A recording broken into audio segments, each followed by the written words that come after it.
Her name was Sarah Whitmore. On the very afternoon the entire community viewed her as the biggest failure in town, Sarah was standing inside an operating room, helping save the life of an 8-year-old child. None of the people gossiping about her knew that. They also had no idea that the woman they called selfish, cold, and unfit to be a mother had spent more than a decade of her life saving thousands of patients. But the truth is rarely as appealing as a rumor. And in that small town just outside Denver, rumors always traveled faster than the truth. Sarah was 38 years old. She was a cardiologist at a major hospital. Since childhood, she had been used to working hard for everything she achieved. Her father had been a construction worker. Her mother worked at a public library. The family was never wealthy, but they taught her one lesson she never forgot. If you want respect, create value before asking for recognition. Sarah carried those words with her throughout her life. While many of her friends were traveling and enjoying their youth, she spent most of her time in libraries, hospitals, and professional training programs. Years later, every sacrifice paid off. She became one of the most respected young doctors in the region. Around that same time, she met Jason Whitmore. Jason was nothing like Sarah. He came from a well-known family. His mother, Patricia Whitmore, was one of the most influential people in the local community. She attended every fundraiser, every church gathering, and every major social event. Many people respected Patricia. Some were afraid of her. Sarah once believed she was lucky to be accepted by that family, at least in the beginning. The first years of marriage were peaceful. Sarah loved her work. Jason managed the family real estate company. They had a beautiful home, a stable life, and a shared dream: to have children. But the first year passed. Then the second. Nothing changed. Sarah began to worry. As a doctor, she understood that many couples needed medical evaluations to identify the cause of fertility issues. One evening, she gently suggested that they both get tested. Jason laughed. He said it was unnecessary. Sarah did not argue. But a few months later, she brought it up again. This time, Jason was visibly irritated. He insisted the problem could not possibly be him. Sarah felt that something was wrong. Even so, she decided to get tested herself first. The results came back completely normal. She sat alone in her car holding the medical report for a long time. It should have been good news. Instead, it left her feeling uneasy. Because the question remained. If it wasn't her, then what was the reason? While Sarah searched for answers through science, Patricia had already found an answer of her own, and it was completely wrong. At first, it was nothing more than small remarks. A sympathetic glance at a party, a disappointed sigh at church, a seemingly harmless comment. Poor Sarah. Gradually, those comments began appearing everywhere. Then things grew bigger. Patricia told her friends that Sarah cared too much about her career. She said successful women often sacrificed important things in life. She repeated over and over that a family was not complete without children. Those stories spread quickly. No one asked Sarah. No one verified anything. People simply believed it. Sarah realized how far the rumors had spread during a fundraiser for children with heart conditions. It was a charity event she had personally founded. Hundreds of families she had helped over the years were there. The evening should have been meaningful, until she accidentally overheard two women speaking behind her. One of them quietly said, "It's such a shame. She helps so many children, but she can't have any of her own." Sarah froze. For the first time, she understood just how far the rumors had traveled. But the most painful part was still ahead. The person Sarah trusted most outside of her family was Lauren Pierce.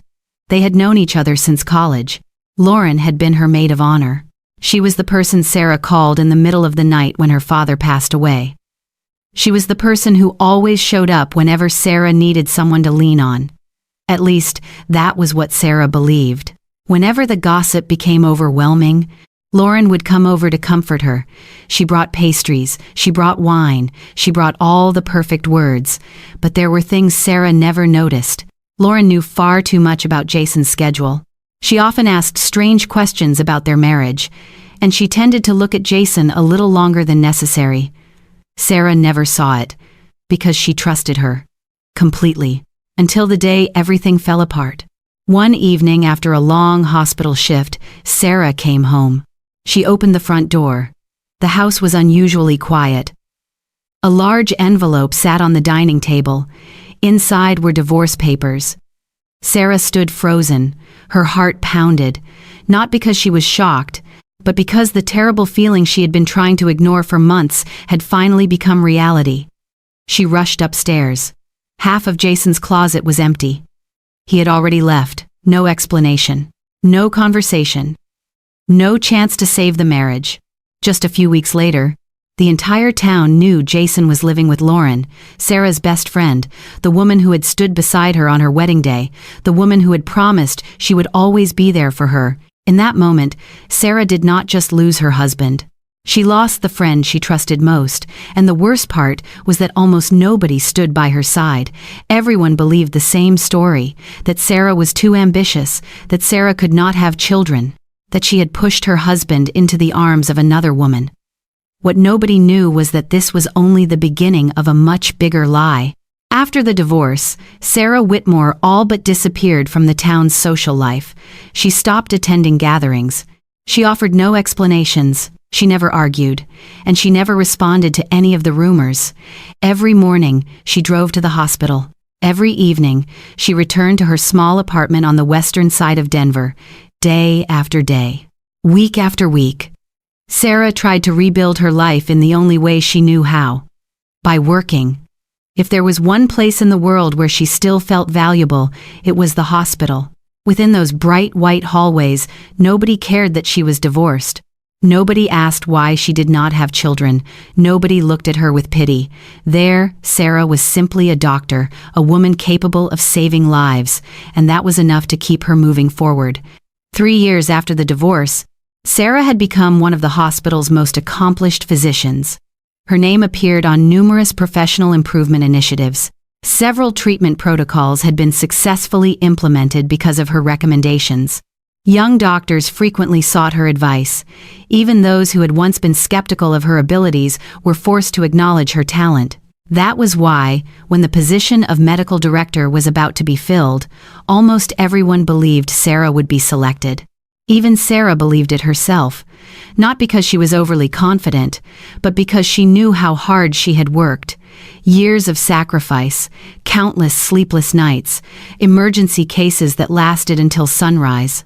Sarah had devoted nearly her entire adult life to building that career. Then strange signs began to appear. At first, it was just a few questions during meetings. One board member suddenly questioned her leadership abilities. Another wondered whether Sarah was truly suited for a management position. No one said anything directly, but Sarah could feel that something was changing, an atmosphere she could not quite explain. A quiet wave of suspicion spreading through the institution. A few weeks later, she accidentally overheard a conversation between two administrative employees. One of them asked, "Didn't Dr. Sarah have emotional issues after her divorce?" The other replied, "I don't know, but I heard her marriage ended badly." Sarah stood frozen. The words felt painfully familiar. That was exactly how it had started years earlier. One rumor, then another, and eventually hundreds of stories built upon them. She realized the past was returning. The difference was that this time it was not targeting her marriage, it was targeting her career. Not long afterward, Sarah learned something that sent a chill through her. One of the most influential members of the hospital board happened to be a longtime friend of Patricia Whitmore. They had known each other for more than 20 years. They served together on charitable organizations. They attended the same community events. Suddenly, everything began to make sense. The day of the final appointment announcement eventually arrived. Sarah sat in the conference room, surrounded by colleagues. She listened to the report. She listened to the positive evaluations. She listened to the accomplishments she had personally helped create. Then the name was announced. It was not Sarah. It was someone else. Someone with less experience, fewer accomplishments, and fewer contributions. Polite applause filled the room. Sarah applauded as well, but inside, everything seemed to collapse. When the meeting ended, she walked alone to the parking lot. Gray clouds covered the afternoon sky. Sarah sat in her car for a long time. For the first time in years, she allowed herself to think about everything that had happened. The marriage, the betrayal, the rumors, the pitying looks, and now, her career. That was when she realized something. Her silence had never protected her dignity. Her silence had only made things easier for the people telling lies. 1 week later, a veteran nurse named Melissa approached her. Melissa had worked alongside Sarah for more than a decade. She studied Sarah for a long moment before speaking. "I think you should talk to someone." Sarah immediately understood what she meant. Melissa reached into her purse and handed her a business card. The name printed on it was Rebecca Lawson, an attorney who specialized in reputation damage cases. 2 days later, Sarah walked into Rebecca's office. She told her everything: the years of being blamed for not having children, Jason's affair, the rumors that had followed her for years, and finally, the leadership position she had just lost. Rebecca listened without interrupting. When Sarah finished, the room fell silent. The attorney closed the file in front of her. Her expression grew serious. Then she said something Sarah would never forget. "The most dangerous thing isn't a lie. The most dangerous thing is when a lie survives long enough for people to mistake it for the truth." Sarah looked at her. Rebecca continued, "If everything you've told me is true, then someone benefited from destroying your reputation. And I think it's time we find out who that person is." For the first time in years, Sarah felt a small spark of hope, tiny, but powerful enough to illuminate the darkness she had been living with for far too long. She took a deep breath, then signed the lawsuit paperwork. What Sarah did not know was that this decision would uncover a secret that had been buried for nearly a decade. A secret powerful enough to destroy the entire world Jason Whitmore had spent years building. After the lawsuit was filed, the entire city of Denver seemed to explode with speculation. For years, people had only heard one side of the story. Now, for the first time, Sarah Whitmore was speaking up. That alone surprised a lot of people.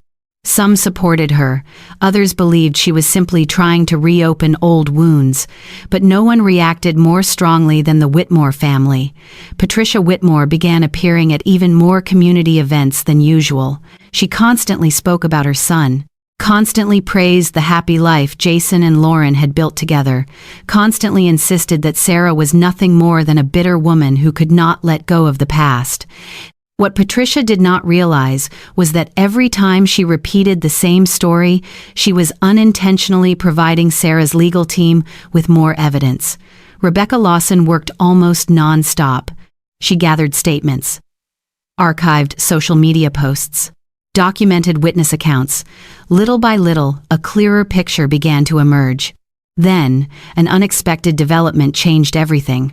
Jason's legal team officially filed their response with the court. They argued that everything Patricia had been saying for years was completely true. They claimed Sarah was the reason the marriage had never produced children. The moment Rebecca read the filing, she immediately called Sarah. There was an excitement in her voice that Sarah had rarely heard before. They just made a very big mistake. Sarah did not understand. Rebecca explained. If they wanted to prove those claims were true, they would need actual records and factual evidence to support them, which meant Jason's medical history could no longer remain outside the investigation. For the first time in years, Sarah felt her heart begin to race. An old memory suddenly resurfaced. Years earlier, when their marriage still seemed normal, Jason had taken a secret trip to a clinic in Colorado Springs. He had described it as a routine medical appointment. But when he returned, something about him had changed. He became irritable, defensive. He avoided every conversation related to children. At the time, Sarah had not thought much about it. Now that memory suddenly felt important. Rebecca immediately requested access to the relevant records. Jason's legal team fought back aggressively. They cited privacy concerns, they cited legal protections, they cited every argument they could think of to stop the request. Their resistance only strengthened Rebecca's belief that they were hiding something. The following weeks passed painfully slowly. During the day, Sarah continued working. She continued treating patients. She continued attending professional meetings. But every evening, when she returned to her apartment, she found herself asking the same question. What was Jason hiding? Eventually, the answer arrived. One morning, Rebecca called her into the office. When Sarah arrived, the attorney did not speak right away. A sealed file sat on the desk. Rebecca looked at her for several seconds before sliding it across the table. Sarah opened it. Only a small portion of the information had been cleared for review, but it was enough. Her eyes stopped on a single medical conclusion. The world around her seemed to disappear. Jason Whitmore had been diagnosed with infertility nearly 9 years earlier. Sarah read the sentence again, and then again. She did not cry. She did not yell. She did not slam her fist against the table. She simply sat there, because for the first time in years, everything finally made sense. Jason knew. He had known for a very long time. He knew before the first rumors ever appeared. He knew before Patricia began telling people Sarah could not have children. He knew before Lawson entered their marriage. He knew the entire truth. And still, he chose to let Sarah carry the burden. A deep ache spread through her chest. Not the pain of the present, but the pain of all the years she had lost, the nights she blamed herself, the moments she doubted her own worth, the tears she shed in private where nobody could see. All of it had been built on a lie, and Jason was the person who created that lie. But the secret did not end there. 3 days later, Sarah received a text message. It came from Lawson, the friend who had betrayed her. It was the first message Sarah had received from her in nearly 3 years. The message contained only a few short lines. "Please stop the lawsuit. Think about the child." Sarah stared at the screen. A strange feeling settled in her mind. Why was Lawson bringing up the child? The lawsuit had nothing to do with the child. Nobody was talking about the child. Nobody was investigating the child. So why was Lawson so frightened? That question lingered in Sarah's thoughts for the next week.